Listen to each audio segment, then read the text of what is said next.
Many presentations at technical conferences are flat out terrible, aren't they? They put you to sleep, they don't engage you. Even in the virtual environment, it's somebody talking at you for 45 minutes, an hour, 90 minutes, and it is super boring. You want to check your email on the other screen all the time, and you're not getting anything out of it at all.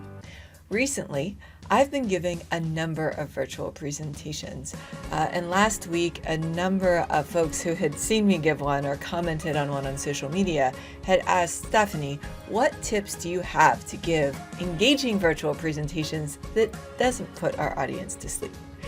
So in today's video, I'm going to share 3 things that you can do that if you apply these tips will immediately make your presentation that much better. Don't be the person that no one's watching your presentation because they're all busy checking their email on the other screen. Now, before I share those 3 tips, I want to invite you to get your free copy of my book, She Engineers. It's the success guide for women in engineering and the organizations that support them. You can see the link right below the video.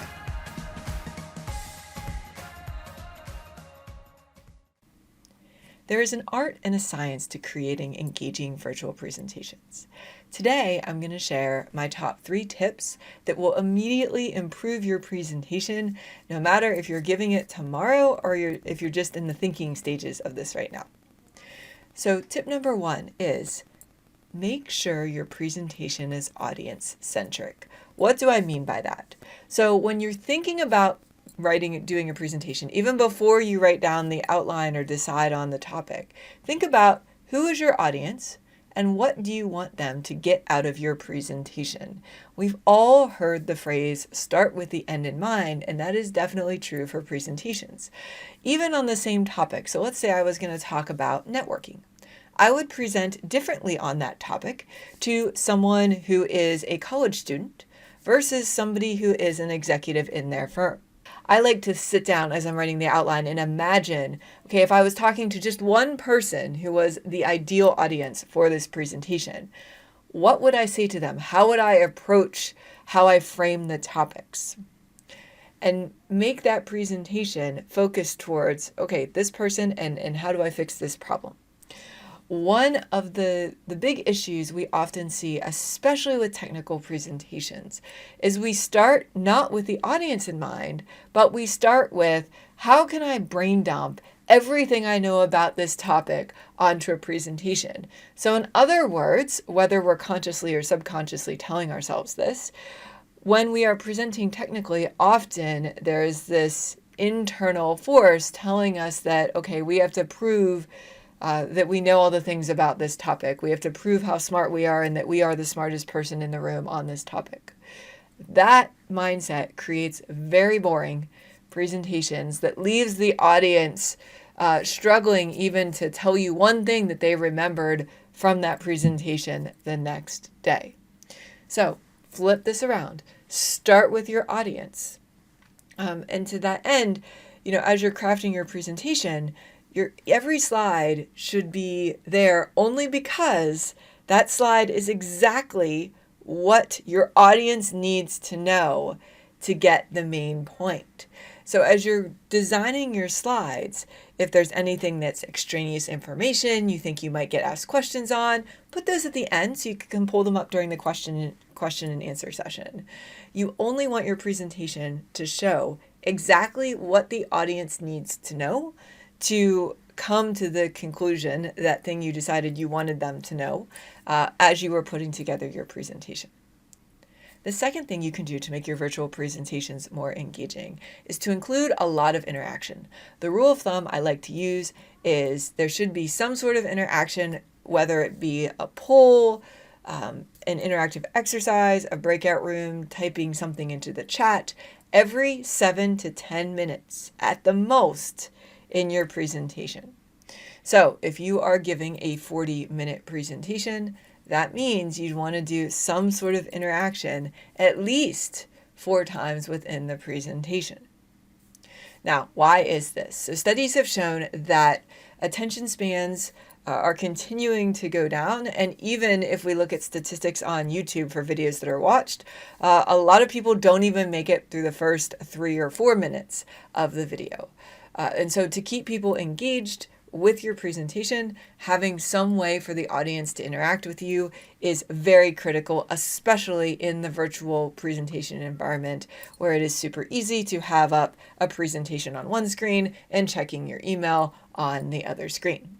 Here you can see on the screen a couple of tools that I like to use for creating those interactive events. There are some platforms, for example, WebEx or Zoom, that include polls, a poll functionality, so you can ask questions directly in that platform.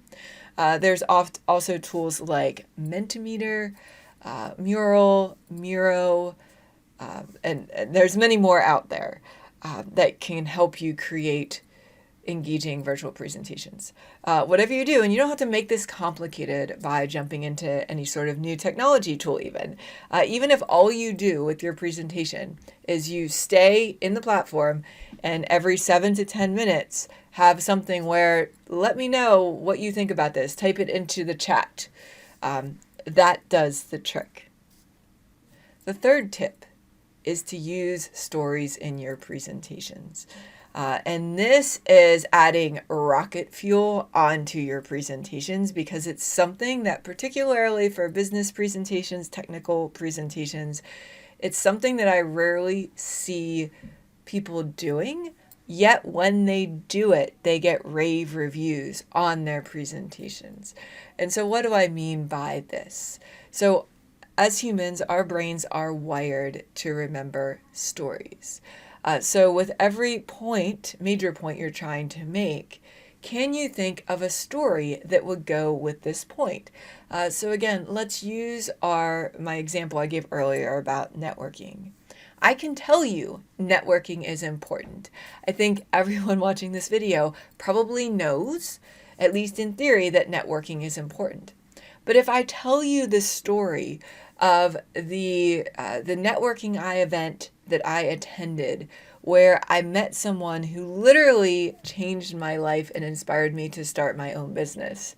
If I tell the story in a way that you can see yourself there, standing in the conversation with me as we're sipping our cocktail or water and eating, those little meatballs that often show up at those events, at least pre-pandemic.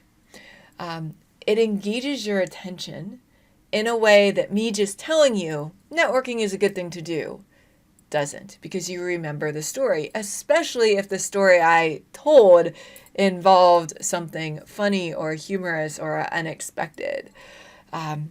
So when you're trying to make a point in your presentation, having a story, and it can either be your own or someone else's. So in the business setting, often you can use a story from one of your clients as to how they applied this technology or this process that you have and got that result.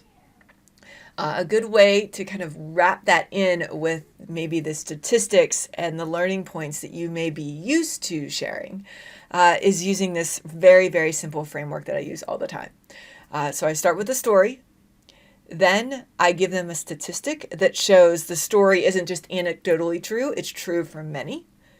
Then I make the main point, so I share the main takeaway I want them to have from the story and the statistic.